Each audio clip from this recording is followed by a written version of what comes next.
Good evening guys. Nakafeel ba mo kapoy?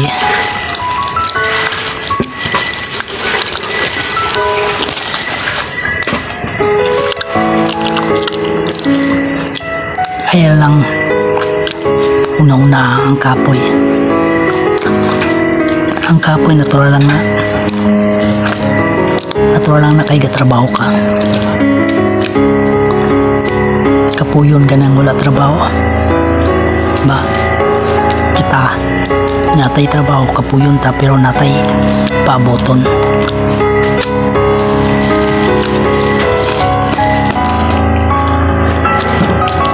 Natural ng kapoy.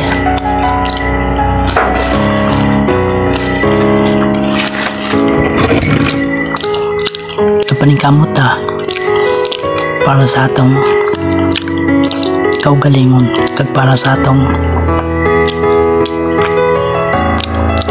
boss damlag. Guys, kung nakafeel mo kapoy na ko i-share sa inyo ang Bible verse para sa inyo guys. Ano ni siya ning very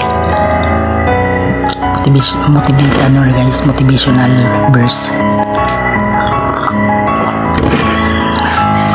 Psalm chapter 103 verse 5.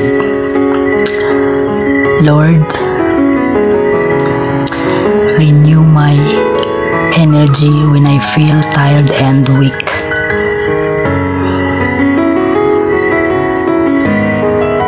Thank you, Lord. Thank you. Guys, habang kapaningkamot ka mo, habang kapaningkamot ta, hindi naton kalimtan ang paghalong kay haram na sa Biblia guys nga halungon mo ang kagalingon mo kay halungon di ka. Amo nangambal sa Ginoo.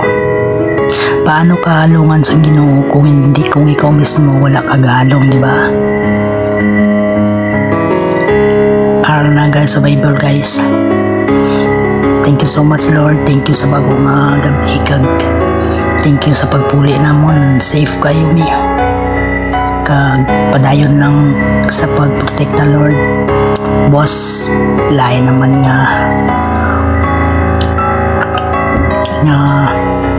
trial sa aton mga salit lang kag maghalong ta. Thank you.